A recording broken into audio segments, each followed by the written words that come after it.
우리는 어제 자기 백성에게 땅, 기업, 즉 복을 주시려고 하시는 하나님의 모습을 살펴보았습니다. 오늘 본문은 이제 자기 백성에게 하나님께서 인도자, 새로운 목자를 주시려고 하는 모습을 보게 되는데요. 18절부터 20절까지 보시면 여호와께서 모세에게 이르시되 지금까지 이스라엘 백성들을 인도했던 인도자인 모세에게 말씀하시면서 눈의 아들 여호수아는 그 안에 영이 머무는 자니 너는 데려다가 그에게 안수하고 그를 제사장 엘르아살과 온 회중 앞에 세워서 그들의 목전에서 그에게 백성들을 위탁하여서 내 종기를 그에게 돌려 이스라엘 자손의 온 회중을 그에게 복종하게 하라라고 말씀하시면서 지금까지 이스라엘을 인도해왔던 모세를 이어서 이제 앞으로 이스라엘 백성, 하나님의 백성들을 인도할 인도자를 세우고 있는 장면을 우리에게 보여주고 계십니다.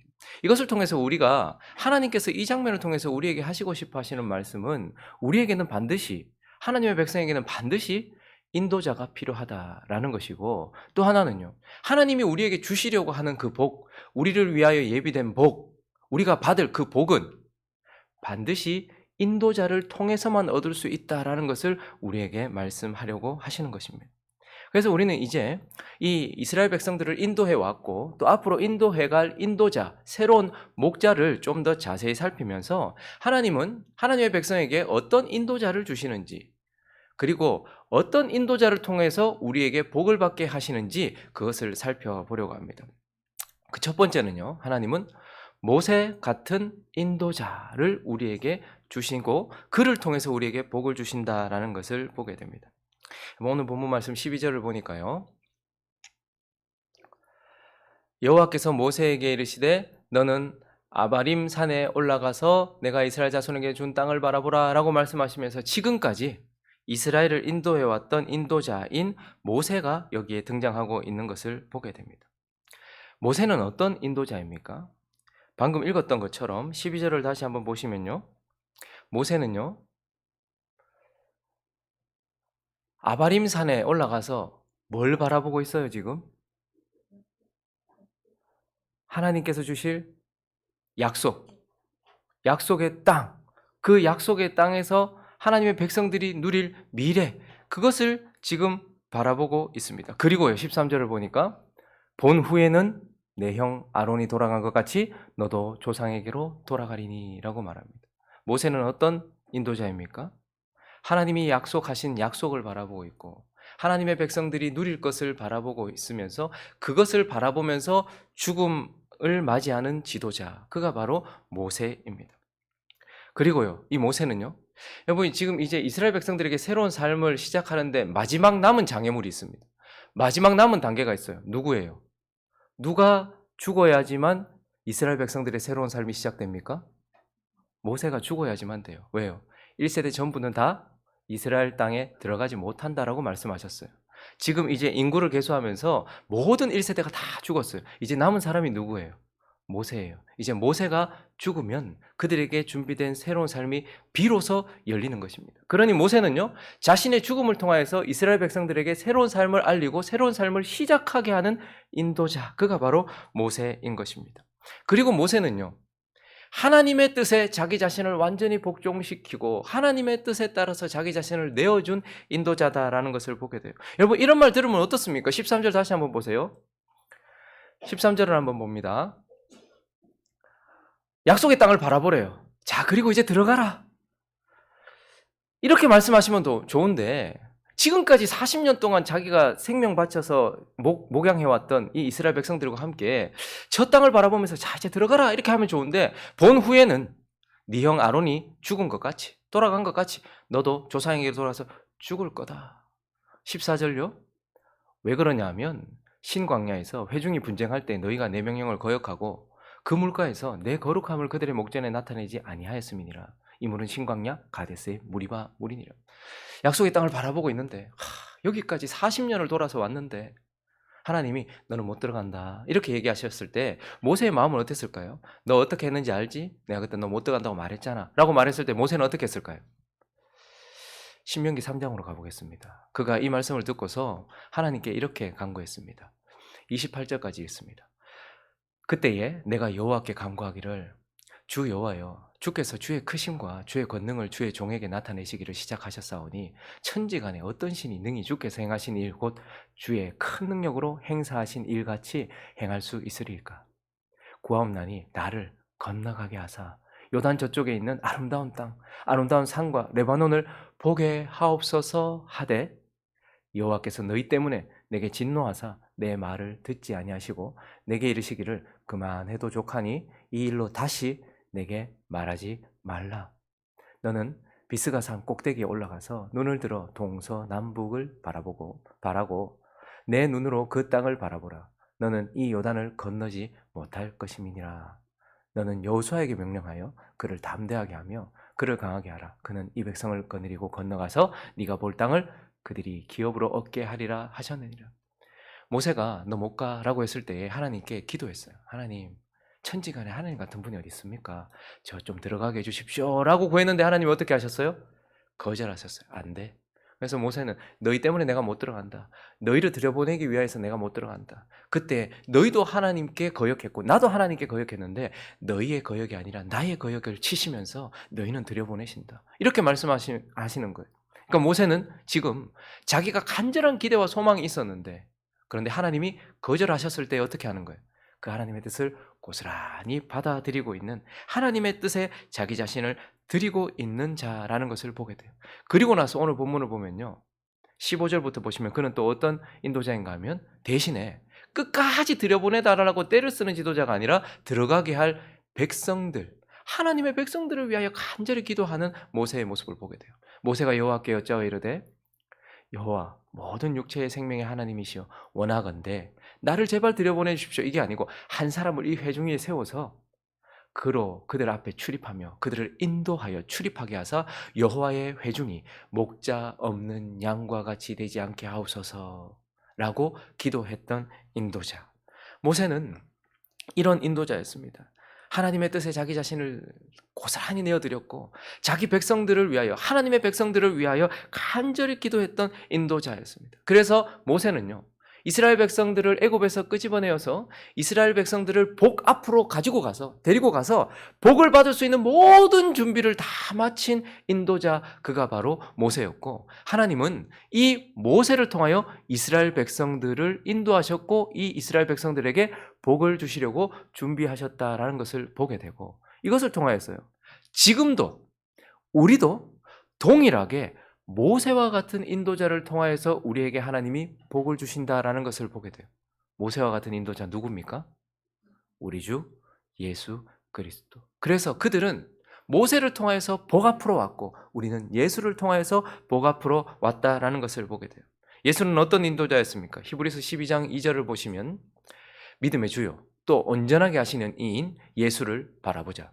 그는 그 앞에 있는 기쁨을 위하여, 모세가 저기 약속의 땅, 아름다운 땅, 그 앞에 있는 그것을 바라보았던 것처럼 예수는 그 앞에 그의 죽음 이후에 있을 십자가로 말미암아 주어질 이스라엘 백성들에게 주어질 하나님의 약속, 하나님의 백성들에게 주어질 그 약속, 그 기쁨을 위하여서 뭐를 참으셨어요? 십자가를 참으사 죽음을 받아들이셨다. 그러니 모세가 약속의 땅을 바라보면서, 하나님의 약속을 바라보면서, 이스라엘 백성들의 그러한 삶의 누림을 바라보면서 죽음을 맞이했던 것처럼 예수도 우리가 하나님께 구원을 얻고 우리가 복을 얻을 것을, 하나님의 약속을 바라보면서 죽음을 맞이한 인도자, 그가 바로 예수 그리스도입니다. 그리고요, 모세가 그랬던 것처럼 예수도 그의 죽음을 통하여서 하나님의 백성들에게 새로운 삶을 여는 분이셨다라는 거예요. 마가복음 15장을 봅니다. 37절 시작. 예수께서 큰 소리를 지르시고 숨지니라. 그분이 죽고 난 이후에 38절 시작. 이에 성소 휘장이 위로부터 아래까지 찢어져 둘이 되니라. 새로운 길이 열리고 새로운 삶이 하나님의 백성에게 열리는 거예요. 그래서 히브리서 10장 20절을 보시면요, 이렇게 말씀합니다. 읽어볼까요? 시작.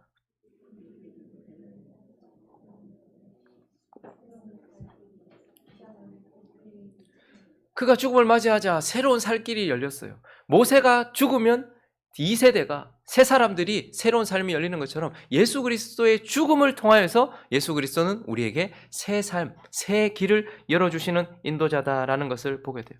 그리고요, 예수도 모세처럼 간구했어요. 어, 요한복음 17장을 보시면, 마가복음 14장을 보시면요, 36절 있습니다. 시작. 이르시되 아빠, 아버지여, 아버지께는 모든 것이 가능하오니 이 잔을 내게서 옮기시옵소서. 그러나 나의 원대로 마시옵고 아버지의 원대로 하옵소서. 모세도 그 땅에 들어가고 싶었어요. 여기서 죽고 싶지 않았어요. 근데 하나님이 너희 때문에 나를 들여보내지 않았다. 예수도 죽고 싶지 않았어요. 이 잔 마시고 싶지 않았어요. 그런데 하나님께서 어떻게 하시는 거예요? 모세에게 거절하셨던 것처럼 예수에게도 아니, 거절하세요. 그렇게 하나님의 뜻에 자기 자신을 드린 모세와 같은 인도자 예수를 보게 되는 것입니다. 그리고요, 그분이 너 안 돼 라고 거절당하고 나서 그냥 있었습니까? 그분도 죽음 앞에서 이제 자기 백성들, 하나님의 백성을 위하여 기도했어요. 요한복음 17장은 전부 다 대제사장으로서 자기 백성을 위한 기도예요. 근데 특별히 1절을 보시면, 요한복음 17장 1절을 보시면 예수께서 이 말씀을 하시고 눈을 들어서 이제 죽음을 앞두고서 하늘을 우러러 이르시되 아버지여 때가 이르렀사오니, 자신이 죽음을 바라보는 거예요. 아들을 영화롭게 하사 아들로 아버지를 영화롭게 하옵소서라고 말하면서 어떤 기도를 했는가? 9절입니다. 내가 그들을 위하여 비옵나니, 십자가를 지지 않기 위해서가 아니라, 자신이 죽지 않기 위해서가 아니라 내가 그들을 위하여 비옵나니, 내가 비옵는 것은 세상을 위함이 아니요 내게 주신 자들을 위함이니이다. 모세가 자기 백성들, 하나님의 백성들을 위하여 기도했던 것처럼 그들은 아버지의 것이로소이다 라고 기도해요. 그리고 예수는요, 또한 20절을 보시면 저와 여러분을 위해서도 기도하셨어요. 그 순간 읽습니다. 시작. 내가 비옵는 것은 이 사람들만 위함이 아니요 또 그들의 말로 말미암아 나를 믿는 사람들도 위함이니. 제자들을 위해서 기도하셨어요. 근데요, 그 제자들의 말을 듣고 믿은 사람들의 또 사람들, 지금까지 오고 오는 세대들, 하나님의 백성들을 위하여 간구하신 인도자, 그가 바로 예수 그리스도입니다. 그리고요, 예수는요, 모세가 하나님의 백성들이 복을 받을 모든 준비를 다 마친 인도자였던 것처럼 예수 그리스도도 그러한 인도자였어요. 그래서 요한복음 19장 30절에 그분은 이렇게 외치셨습니다. 시작. 예수께서 신 포도주를 받으신 후에 이르시되 다 이루었다 하시고 머리를 숙이시니 영혼이 떠나가시니라. 모세는 이집트에서 이스라엘 백성들을 끄집어냈어요. 그리고 어떻게 합니까? 약속의 땅 앞에까지 와서 복을 받을 모든 준비를 다 마친 인도자가 모세였어요. 그런데 예수께서도 우리를 자신의 죽음으로 말미암아 죄에서 건져내어서 이제 우리가 순종하기만 하면 복을 받을 수 있는 모든 준비를 마치신 인도자, 그가 바로 예수 그리스도다라는 것을 보게 되고, 하나님은 이스라엘 백성들에게는 모세를 준비하셨고 우리에게는요 모세 같은 예수 그리스도를 준비해 주셨다라는 것을 보게 되는 것입니다. 그리고 오늘 본문을 통해서 또 우리에게는 어떤 인도자를 준비하셨는지, 우리는 어떤 인도자를 통해서만 복을 받을 수 있는지, 그 두 번째는 여호수아 같은 인도자, 그를 통해서 하나님은 우리에게 복을 주신다라는 거예요. 여러분, 우리는 방금 지금까지 이스라엘 백성들을 인도한 지도자였던 모세를 봤어요. 이제 앞으로 하나님의 백성을 이끌 인도자가 오늘 본문에는 동시에 등장합니다. 22절에 그 이름이 이렇게 나오고 있는데요, 모세가 여호와께서 자기에게 명령하신 대로 하여 누구를 세웁니까? 여호수아, 예수아, 호세아, 예수아를 세웁니다. 예수를 세웠다라고 이렇게 말씀하고 있습니다. 오늘 이 본문에서 드디어 여호수아는 앞에도 몇 번 이름이 등장했지만 모세가 기도할 때 밑에서 실질적으로 싸웠던 자로, 그리고 시종 이렇게 이제 되었지만, 이 본문에서는 이제 드디어 그가 하나님께서 세우신 인도자다라는 그렇게 표현이 되는 거예요. 그래서 우리는 이 여호수아를 통해서 또 여호수아는 어떤 인도자였는가? 그는 특별히 하나님이 선택하신 인도자였다는 거예요. 16절부터 보시면 모세가 기도를 하죠. 여호와 모든 육체의 생명의 하나님이시여, 원하건대 한 사람을 이 회중 위에 세워서 그로 그들 앞에 출입하며 그들을 인도하여 출입하게 하사 여호와의 회중이 목자 없는 양과 같이 되지 않게 해달라고 기도했어요. 근데 모세는 누구를 세우라라고 하나님께 말을 합니까, 안 합니까? 마음속으로는 여호수아를 생각하고 있었을지도 몰라요. 그러나 모세는 한 사람을 세우십시오라고 하나님께 말씀드리고 있어요. 그래서 그 이후에 여호와께서 모세에게 이르시되 눈의 아들 여호수아를 세우는 거예요. 그러니까 여호수아는요, 모세가 추천한 인물이 아닙니다. 그리고요, 이스라엘 백성들이 투표해서 세운 인물이 아니에요. 하나님께서 예배하시고 하나님이 선택하신 인도자였다. 여호수아는 그렇게 하나님이 유일하게 하나님께서 선택하신 인도자였다라는 것을 보게 돼요. 그리고 18절을 보시면요. 여호수아는 또 어떤 인도자입니까? 18절 다시 한번 볼까요? 여호와께서 모세에게 이르시되, 이 여호수아를 말할 때 먼저 언급되는 수식어가 있어요. 뭐죠? 아들이라는 단어예요. 여호수아는 딴 표현이 별로 없어요. 아버지의 아들, 눈의 아들, 그냥 아들이라는 표현이 등장하고 있어요. 그래서 여호수아는 하나님이 선택하신 자요, 아들이라는 특징을 가지고 있는 그러한 인도자입니다. 그리고 또 하나 여호수아에게 가장 큰 특징이 있습니다. 그것은 18절요. 그것은 그 안에 영이 머무는 자니라고 말해요. 그래서 여호수아는요, 하나님이 선택하신 인도자, 아들이라는 특징을 가지고 있는 인도자, 영이 그 안에 있는 인도자다라는 것을 보게 됩니다.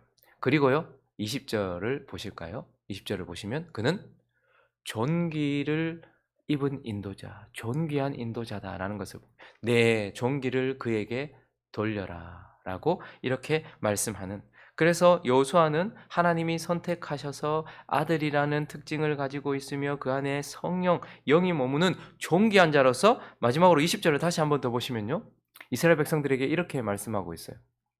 이스라엘 자손의 온 회중을 그에게 어떻게 하라? 복종하게 하라.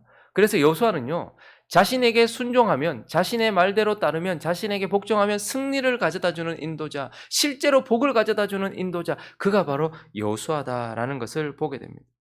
여호수아는 실제로, 모세는 이스라엘 백성들이 복을 받을 수 있는 모든 준비를 했다면, 여호수아는 실제로 여호수아의 말대로 순종하고 믿음으로 반응하기만 하면 실제로 복을 받게 하는 복의 시혜자다라는 것을 보게 되고, 하나님은 이제 이 이스라엘 백성들을 여호수아를 통하여서 인도하시고 여호수아를 통하여서 그에게 복을 주신다라는 것을 보게 돼요. 그리고 지금도 우리도 동일하게 이 여호수아와 같은 인도자를 통하여서 하나님은 우리를 인도하시고 보호하시고 복을 주신다라는 것을 보게 돼요.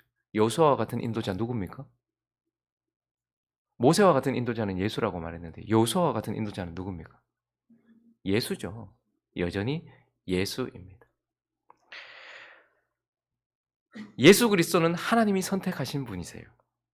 그래서 마태복음 3장 17절을 보시면요, 하늘로부터 소리가 있어 말씀하시되, 하나님이 선택하신 그 예수를 향하여서 이는 내 사랑하는 뭐라고 말씀하세요? 아들이다, 이렇게 말씀하시는 거예요. 내 기뻐하는 자다, 내가 선택한 자다. 여호수아를 모세가 그리고 백성들이 선택한 것이 아니라 하나님이 선택하신 것처럼 예수 그리스도도 하나님이 선택하셨어요. 그리고 뭐라고 말하죠? 이는 내 사랑하는 아들이다라는 아들의 특징을 가지고 있는 분이다라는 것을 보게 돼요. 그리고요, 마태복음 3장 16절을 보시면 예수께서 세례를 받으시고 곧 물에서 올라오실 때 하늘이 열리고 하나님의 뭐가?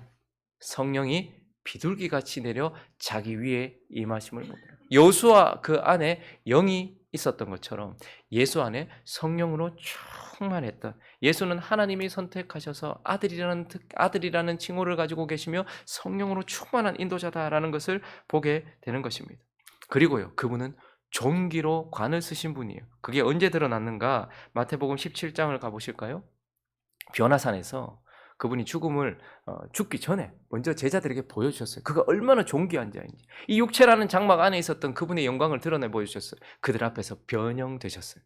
그 얼굴이 해같이 빛나며 옷이 빛과 같이 희어졌던 그분은 존귀한 분이셨다라는 것을 보게 됩니다. 그리고 뭐라고 말합니까? 5절을 읽습니다. 시작.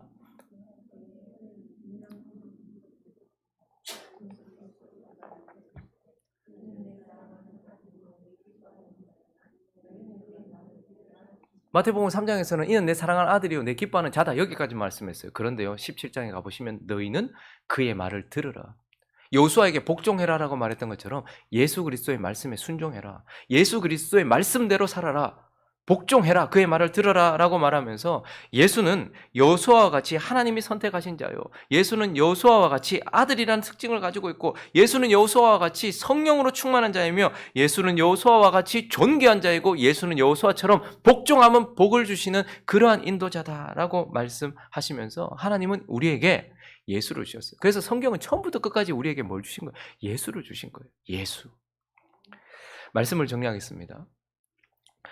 우리가 받을 복의 크기는 우리 믿음에 달려 있어요. 우리가 얼마나 많은 복을 받는가는 우리 믿음의 크기에 달려 있단 말이에요. 근데 우리가 받을 복의 실제는요, 우리 주님께 달려 있어요. 나는 내 믿음의 크기만큼 복을 받을 것이고 내 주님에 의하여서 복을 실제로 얻게 될 것이다 라는 것을 기억해야 합니다. 그러므로 예수 그리스도, 그분이 우리에게 복을 주시는 분이다라는 것을 깊이 마음에 새기시기 바랍니다. 뭐 점치러 가면 부적 주고 액땜해 주고 굿하고 그래서 복이 올 것처럼 얘기합니다. 그러나 하나님은 유일한 수단, 우리에게 복을 가져다 주시는 분이 예수 그리스도다. 그를 통해서만 너희가 복을 받는다라고 이렇게 말해요.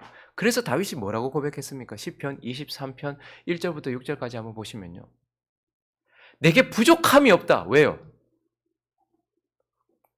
1절요. 집사님 천천히 가십시다. 아직 시간 좀 있으니까. 내게 부족함이 없다. 왜요? 여호와가 내 목자이기 때문에 그런 거예요.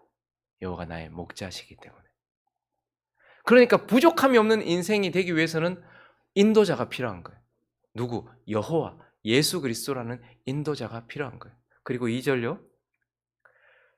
내가 눕고 푸른 풀밭에 눕고 쉴만한 물가로 인도되는 것은 뭐 때문인 거예요?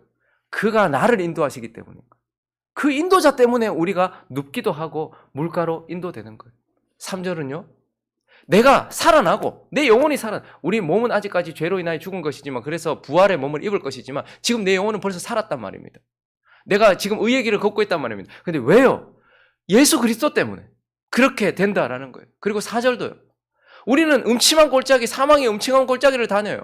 근데 해를 두려워하지 않을 것은 주께서, 그분의 지팡이, 그분의 막대기로 나를 안위하시기 때문인 거예요. 우리 때문이 아니고 주님 때문인 거예요. 그리고 5절도요.